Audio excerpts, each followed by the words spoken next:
अब 1 लाख लोग daily wagers, casual labours और नीड बेस्ड का मसला है। ये रेगुलराइजेशन और मुलाजमत का मसला नहीं, ये it's a humanitarian issue. 1 lakh लोग एसेंशियल सर्विसेज में काम करते हैं, हॉस्पिटल्स में, एम्बुलेंसेज में, पीएचई में, इरिगेशंस में।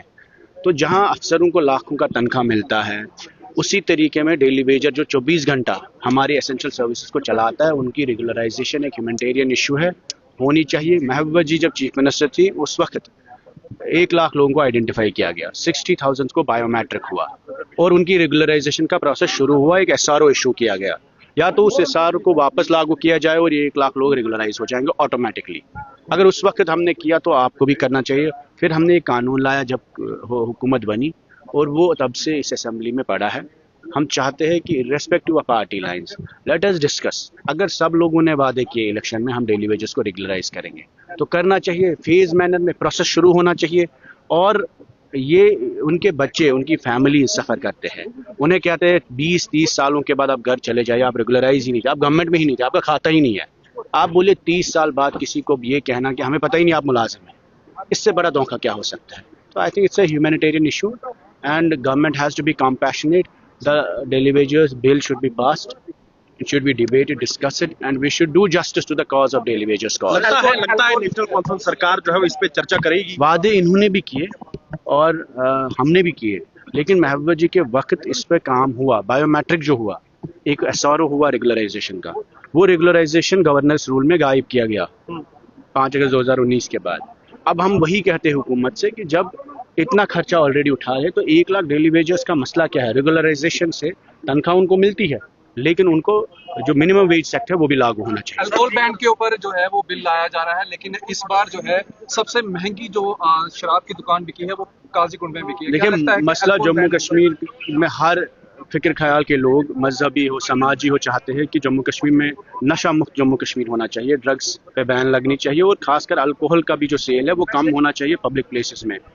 तो जैसे गुजरात एक ड्राई स्टेट है, उसी तरीके में जम्मू के सेंटिमेंट्स, कश्मीर के सेंटिमेंट्स, चाहे कश्मीर में जो मुसलमान लोग हैं वो, या जम्मू में भी जहाँ वैष्णो देवी की ज़ियारत होती है, या यहाँ पर अमरनाथ के दर्शन होते हैं, रिलीजियस सेंटिमेंट्स लोगों के जुड़े हैं। And we seek that the sale of liquor should be stopped at public places, and the way Gujarat is a dry state, Jammu Kashmir should be declared as a dry state. ये आपकी तरफ से bill लाया गया था, अभी चर्चा होनी है उस बात से, वो कितने बनाने की आपने मांग किया है? लगता नहीं है ये फ्लेक्सिबल बनाने। हमारी डिमांड ये है कि जम्मू और कश्मीर में एडमिनिस्ट्रेटिव रीऑर्गेनाइजेशन की ज़रूरत है, और लोगों की आसाइश के लिए नए डिस्ट्रिक्ट्स का क़याम हो।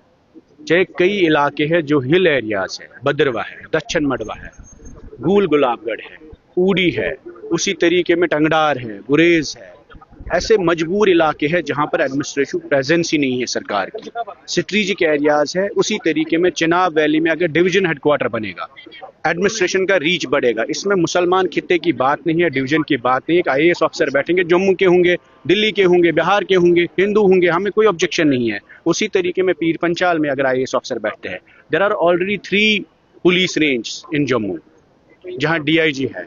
तो जब डीआईजी बैठ सकते हैं तो डिविजनल कमिश्नर भी बैठ सकते हैं। तो हमारी अपील यही है, अगर आपको लगता है साउथ कश्मीर में भी बनना चाहिए, नॉर्थ में भी बनना चाहिए, तो डिविजनल हेडक्वार्टर और इंक्रीज करने से एडमिनिस्ट्रेटिव एफिशिएंसी बढ़ेगी, लोगों का काम होगा। हम चाहते हैं जम्मू में 3 खित्ते बने, चिनाब वैली को एक सेपरेट डिवीजन मिले, डोडा में, पीर पंचाल को रजौरी में एक डिवीजन मिले, और अलग जहां डिमांड्स है, अखनूर है, नौशहरा है, बिलावर है, उसी तरीके में पहलगाम के लिए जो अशमुकाम में हमने बोला डिवीजन बनना चाहिए, डीएचपुरा में बनना चाहिए, बीरवा में बनना चाहिए, या हमने कहा सोपोर एक हिस्टोरिक जगह है वहाँ बनना चाहिए, हंदवारा में पुलिस डिस्ट्रिक्ट है वहाँ बनना चाहिए, त्राल एक ऐसा पुलिस डिस्ट्रिक्ट है वहाँ बनना चाहिए। तो these are genuine demands of the people of Jammu and Kashmir, where we are seeking to redraw the boundaries, administrative boundaries of Jammu and Kashmir, so that there is decentralization of governance, there is no plot, there is no